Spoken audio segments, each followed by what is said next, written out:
Hay historias que no solo se escuchan, se sienten. Porque todos en algún momento hemos estado donde Lucía estuvo, atrapados entre el cansancio y la fe, entre el dolor que pesa y la esperanza que apenas respira. Esta no es solo la historia de una mujer. Es el reflejo de muchas almas que aún en medio del caos, se atreven a creer que Dios sigue obrando en silencio. Hoy te invito a quedarte hasta el final. Porque lo que estás a punto de escuchar puede tocarte de una manera inesperada. Puede recordarte que la noche más oscura no es el final, sino el preludio del amanecer. Que cuando parece que ya no hay salida, es cuando Dios empieza a abrir caminos invisibles. Esta historia no es perfecta, pero es real. Y está llena de la presencia de aquel que nunca abandona. Antes de continuar, quiero pedirte algo muy especial. Suscríbete a nuestro canal Cuando Dios habla. Aquí compartimos historias como esta cada semana, llenas de fe, consuelo y verdad. Dale like si alguna vez sentiste que Dios habló contigo en medio del dolor. Y cuéntanos en los comentarios, ¿desde qué país y ciudad nos estás viendo? Nos encanta saber hasta dónde están llegando estas palabras. Ahora sí, respira profundo. Silencia el ruido de afuera. Porque lo que viene a continuación no es solo un relato. Es un susurro divino. Una muestra de que, cuando menos lo esperas, Dios puede llenar tu alma de esperanza. El peso invisible. La casa estaba en silencio, pero no era un silencio de paz. Era ese tipo de vacío que grita, que aprieta el pecho, que recuerda todo lo que falta. Lucía se movía por los cuartos como un fantasma, recogiendo juguetes, apagando luces, revisando bolsillos para encontrar monedas sueltas. Todo mientras su mente repasaba una lista interminable de pendientes. La cuenta del gas, el alquiler atrasado, la medicina de Tomás. Tomás tenía 8 años. Su sonrisa era como el sol en un día gris, pero su cuerpo frágil y la enfermedad que avanzaba lentamente eran como una sombra constante. Lucía había aprendido a medicarlo, a calmar sus crisis, a responder con ternura cuando él preguntaba por qué no podía correr como los demás niños. Y sobre todo, había aprendido a sonreír frente a él, aunque por dentro se estuviera desmoronando. Su otro hijo, Mateo, adolescente, apenas hablaba. Se había encerrado en sí mismo desde que el padre los abandonó. No lo culpaba. ¿Cómo se enfrenta uno a tanto dolor sin tener con quién hablar? A veces, Lucía lo escuchaba llorar en silencio desde el otro cuarto, y su alma se partía en 1000 pedazos. Pero fingía no oír. Porque si se permitía romperse, ¿quién lo sostendría? Cada mañana, Lucía salía con el corazón en la garganta. Trabajaba limpiando casas, cuidando ancianos, vendiendo dulces en la calle, lo que saliera. No tenía tiempo de enfermarse, de quejarse, ni siquiera de llorar. Aprendió a tragarse el dolor, a sonreír en automático, a vivir como si no estuviera a punto de rendirse. Nadie sabía lo que pasaba detrás de sus ojos cansados. En la iglesia ya casi no aparecía. No por falta de fe, sino por vergüenza.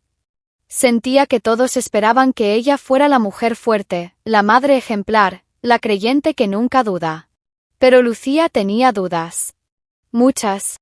Se preguntaba si Dios la había olvidado, si sus oraciones quedaban atrapadas en el techo de su cuarto. A veces al mirar el cielo murmuraba, ¿dónde estás, Señor? Una noche, después de acostar a Tomás y apagar todas las luces, se encerró en el baño como lo hacía últimamente. Se sentó en el suelo frío, abrazando sus piernas, y permitió que las lágrimas salieran sin filtro. Era su único espacio de verdad. Allí, nadie la veía derrumbarse. Nadie juzgaba su tristeza. Y fue en ese rincón que dijo por primera vez en mucho tiempo, «Ya no puedo más». El dolor que sentía no era solo por la falta de dinero o por la enfermedad de su hijo. Era un cansancio del alma, un peso invisible que nadie podía cargar por ella. Era como si hubiera estado nadando contra la corriente durante años, y ya no tenía fuerzas. Lo más duro no era la dificultad en sí, sino la sensación de estar sola en medio de todo. Pero algo extraño ocurrió esa noche. Justo cuando pensaba que estaba completamente sola, sintió un calor suave en su pecho. No era físico. Era como un susurro, una presencia. Como si alguien invisible la rodeara con ternura. Fue sutil pero real. Y por primera vez en meses no sintió solo dolor, también sintió compañía. Una presencia silenciosa pero poderosa. Se levantó lentamente, se miró al espejo, y aunque sus ojos estaban hinchados, había una chispa nueva. No entendía qué había cambiado. Las circunstancias seguían igual. Pero en su interior, algo había despertado. Una semilla. Frágil, pequeña pero viva. Una esperanza que no venía de ella misma sino de algo o alguien más grande. Esa noche, Lucía no durmió profundamente, pero tampoco fue arrastrada por la ansiedad como de costumbre. Y al abrir los ojos al día siguiente, aún con todo en contra, sintió una certeza: tenía que seguir. No por obligación. No por costumbre.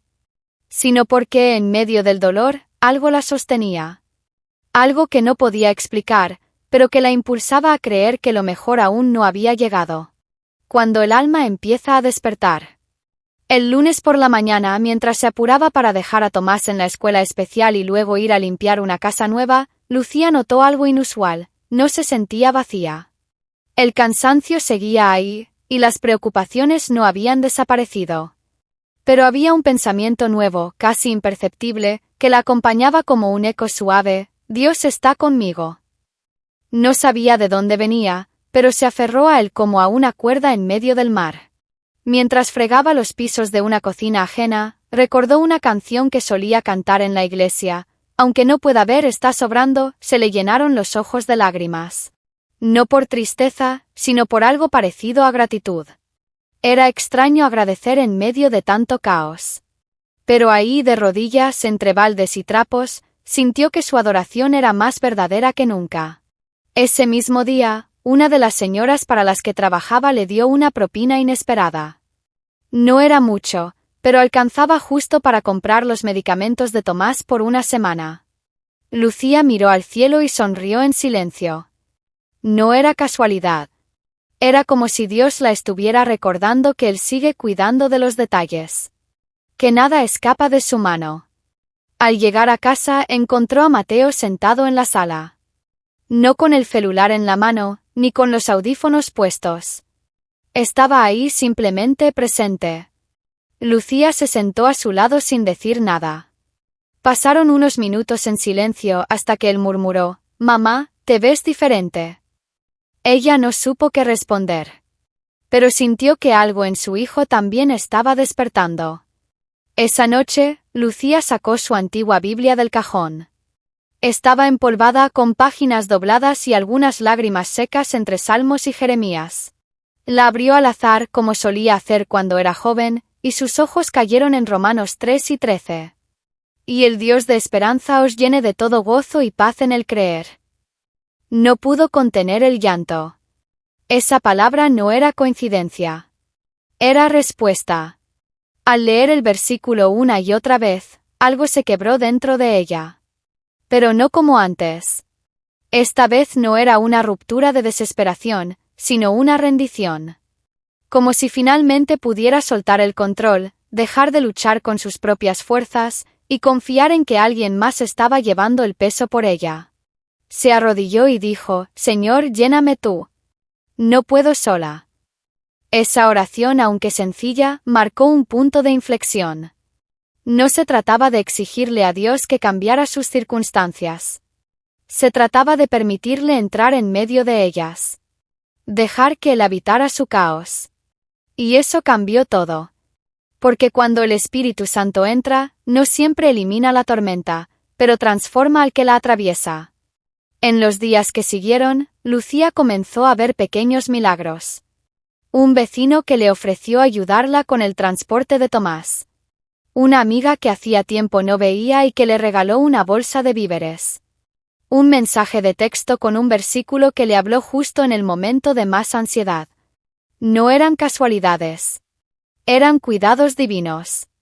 Su fe, que había estado enterrada bajo toneladas de tristeza, comenzó a resurgir como un brote verde entre los escombros. No era fuerte aún. Temblaba con el viento. Pero estaba viva. Y esa vida nueva se reflejaba en su rostro, en su voz, en la manera en que abrazaba a sus hijos. No todo había cambiado, pero ella sí. Una noche, mientras Tomás dormía con una sonrisa tranquila y Mateo leía en silencio en el otro cuarto, Lucía miró por la ventana. El cielo estaba oscuro, pero una estrella brillaba con fuerza. Se sintió pequeña pero abrazada. Cansada pero sostenida. Y susurró con los ojos cerrados: «Gracias, Dios. Porque aunque no todo esté bien, tú estás aquí. Y eso me basta». La fe que camina sobre el fuego. Todo parecía ir un poco mejor. No perfecto, pero estable. La rutina de Lucía había ganado un ritmo distinto, más suave.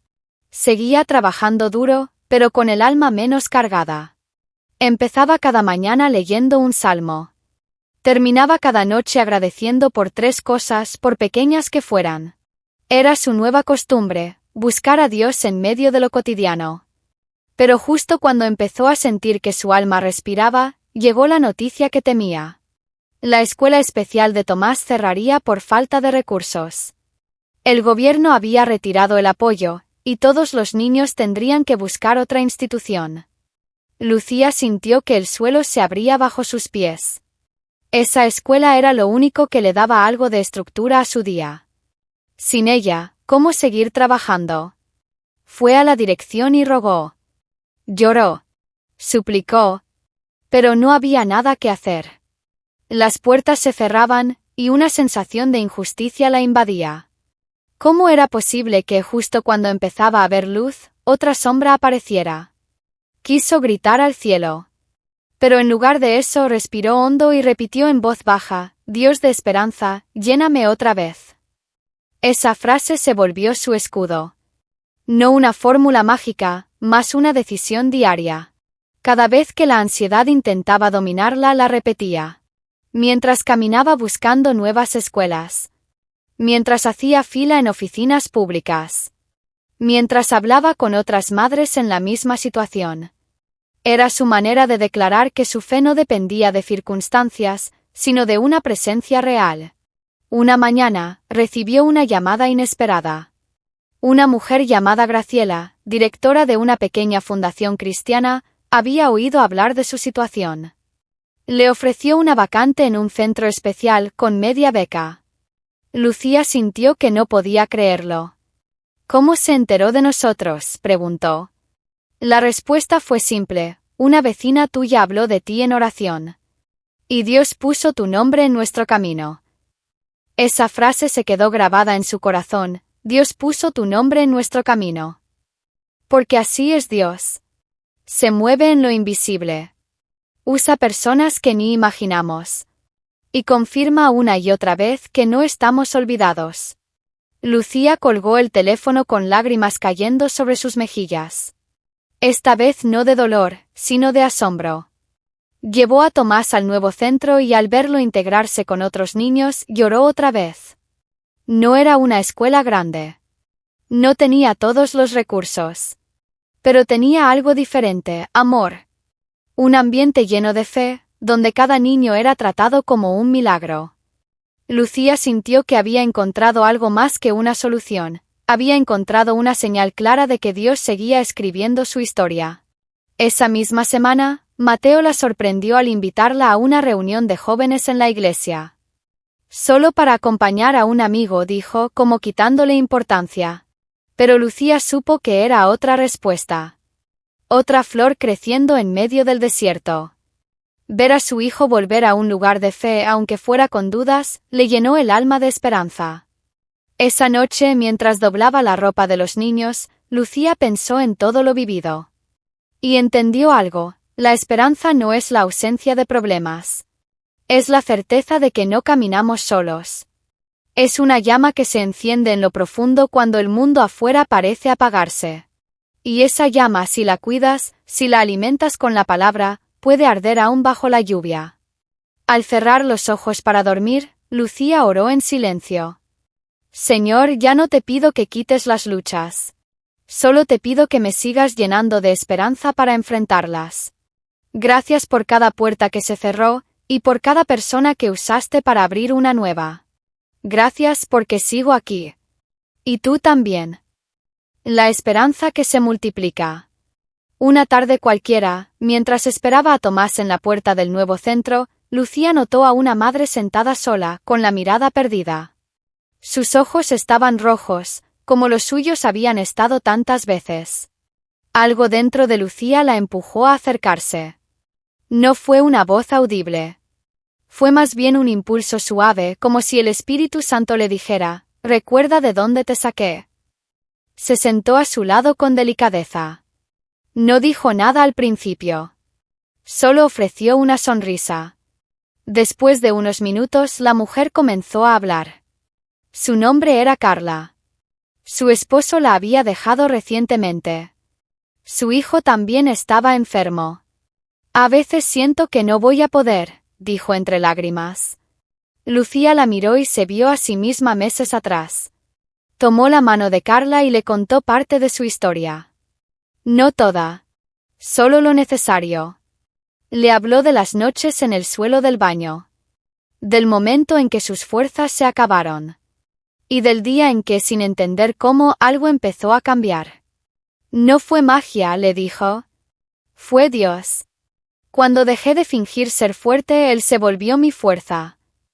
Carla escuchaba en silencio, como quien escucha algo que había estado esperando. Cuando Lucía mencionó a Jesús, sus ojos se llenaron de nuevas lágrimas. «Hace años que no hablo con Dios», susurró. Lucía no la presionó. Solo le ofreció una oración. Allí mismo, en ese banco de cemento, dos mujeres rotas hablaron con el Creador. Y algo se restauró en ambas. Desde ese día, Lucía empezó a notar algo curioso. Cada vez que compartía su testimonio, algo en su interior se fortalecía. No era que todo estuviera resuelto. Pero contar lo que Dios había hecho era como reafirmarlo dentro de sí misma. Como si al pronunciarlo el milagro se afirmara. Y la esperanza, en lugar de agotarse, se multiplicaba. Comenzó a escribir en un cuaderno las pequeñas respuestas de Dios. No para recordar lo que pedía, sino para celebrar lo que recibía. Un paquete de arroz que apareció en su puerta. Un día sin fiebre para Tomás. Un mensaje de aliento en el momento justo. Cosas pequeñas, pero llenas de amor divino. Ese cuaderno se volvió su altar personal. En la iglesia comenzó a asistir de nuevo. Al principio se sentaba atrás, en silencio. Pero poco a poco su corazón se fue abriendo. Una noche, durante una reunión de mujeres, le pidieron que compartiera algo. Lucía temblaba. No se sentía digna. Pero habló. Y al hacerlo, una nueva Lucía emergió. No la que tenía todo bajo control, sino la que había sido sostenida por la gracia. Las otras mujeres lloraban al oírla. No porque su historia fuera triste, sino porque era real. Porque muchas de ellas también llevaban dolores ocultos bajo maquillajes de fe. Lucía no ofrecía fórmulas. Solo mostraba su herida, y cómo Dios la estaba sanando día a día. Y eso, en un mundo de apariencias, tenía un poder tremendo. Mateo, al verla tan distinta, comenzó a abrirse más. Le confesó que también había sentido que Dios lo había olvidado. Que muchas veces se preguntaba por qué su familia tenía que sufrir tanto. Lucía no le dio respuestas. Solo lo abrazó. Y le dijo: «A veces no entendemos nada, hijo, pero aún así podemos confiar». Mateo no respondió. Pero esa noche, oró por primera vez en años. Lucía entendió entonces que la esperanza no es solo un regalo para sobrevivir. Es una herramienta para reconstruir. Un fuego que se enciende en uno, pero fue hecho para alumbrar a otros. Y cuanto más se comparte, más fuerte arde. Porque Dios no solo la estaba restaurando a ella, estaba usándola para encender otras vidas. Y eso le daba propósito a cada lágrima que alguna vez derramó. Cuando la esperanza se convierte en certeza. El invierno llegó con fuerza. Las calles estaban frías, y los días más cortos hacían que las tardes parecieran noches. Lucía mantenía la rutina, cuidando de Tomás, trabajando, sirviendo en la iglesia. Pero en su interior, algo la inquietaba. No sabía por qué, pero presentía que se avecinaba otra prueba. Y no se equivocaba. Una mañana Tomás despertó con fiebre alta. Al principio pensó que era una gripe, pero cuando las convulsiones regresaron, supo que no era algo leve. Lo llevó de urgencia al hospital. Las enfermeras lo recibieron rápidamente. Mateo desde casa oraba en silencio. Lucía solo podía repetir en su mente: Dios está aquí. Dios está aquí. Horas después el diagnóstico llegó: Tomás debía quedarse internado. No había peligro inmediato, pero necesitaban observación y exámenes. Lucía sintió una punzada en el pecho. El miedo intentó volver. Las viejas preguntas golpearon la puerta de su mente. ¿Por qué otra vez? ¿No era suficiente todo lo que ya habían vivido? Pero esta vez, no dejó que esas preguntas la consumieran. Se arrodilló junto a la cama de hospital. Tomó la manito de su hijo dormido y oró como nunca. No con palabras complicadas. Solo con verdad. Señor, tú diste a este niño. Tú lo amas más que yo. Si está en tus manos, yo confío. Haz tu voluntad. Y dame paz para esperar en ti. Esa oración no cambió la situación, pero cambió su corazón. Esa noche, mientras dormía en una silla incómoda al lado de la cama, soñó que caminaba por un túnel oscuro. Pero no estaba sola. Una luz iba delante de ella. No iluminaba todo, solo el paso siguiente. En el sueño una voz decía: solo un paso a la vez, Lucía, solo un paso a la vez. Al despertar, supo que no era solo un sueño. Los días en el hospital fueron largos. Algunos resultados preocupaban. Pero otros mejoraban. Lucía no vivía de noticias. Vivía de la presencia. Cada vez que la incertidumbre crecía, ella abría su cuaderno de oraciones y recordaba los milagros pasados. No como nostalgia, sino como anclas para no naufragar. Porque quien ya vio a Dios actuar una vez, puede creer que lo hará otra vez. Una enfermera, al verla tan serena, le preguntó: ¿cómo haces para estar tan tranquila? Y Lucía sonrió. No era arrogancia. Era gratitud. No soy yo, respondió. Es que ya caminé por el valle, y aprendí que allí también hay pastos verdes. La enfermera la miró con asombro. Y se sentó junto a ella. Esa noche, oraron juntas por primera vez. Finalmente Tomás fue dado de alta. Lucía salió del hospital cansada pero en paz. No porque todo estuviera perfecto, sino porque entendía que su fuerza no venía de los resultados, sino de la confianza. Esa confianza nacida en las lágrimas, alimentada en la palabra, y sostenida por la fidelidad de Dios. Esperanza ya no era solo una palabra. Era una convicción. De vuelta a casa, Tomás se aferró a su cuello con fuerza. «Mamá, ¿Dios me curó?», preguntó. Lucía lo miró a los ojos y respondió con ternura: «Dios está contigo, hijito. Y mientras Él esté contigo, todo va a estar bien». En ese momento comprendió algo profundo. La esperanza no es una emocao, es una decisión diaria de confiar aunque no entendamos todo. Esa noche, mientras el cielo se pintaba de estrellas, Lucía salió al patio con su Biblia en las manos. La abrió en Romanos 3:13, el versículo que Dios le había regalado al principio de todo. Lo leyó en voz alta con lágrimas y sonrisa. «Y el Dios de esperanza os llene de todo gozo y paz en el creer». Y susurró con el alma: «Y así fue, Señor. Así fue». Cuando la esperanza se vuelve herencia. Lucía no volvió a ser la misma. No porque la vida se volviera fácil, sino porque ella ya no caminaba sola. Aprendió a ver a Dios en lo cotidiano, en lo pequeño, en lo que muchos llaman coincidencia, pero ella sabía que era cuidado. La esperanza ya no era un deseo frágil, era una certeza construida en medio de las lágrimas. Hoy, cuando comparte su historia, no habla desde la teoría. Habla desde la experiencia. Porque sabe lo que es estar rota y ser restaurada. Sabe lo que es dudar y volver a creer. Y sobre todo, sabe que aunque los vientos soplen fuerte, Hay una roca firme en la que se puede sostener. Esa roca tiene nombre, Jesús. ¿Y tú que has llegado hasta aquí, estás pasando por un túnel oscuro? ¿Sientes que la esperanza se ha apagado? No estás solo. Dios sigue escribiendo tu historia. Y si te aferras a Él, descubrirás que lo que hoy duele, mañana puede ser testimonio. Porque cuando Dios habla incluso en el silencio su voz transforma. Y la esperanza renace.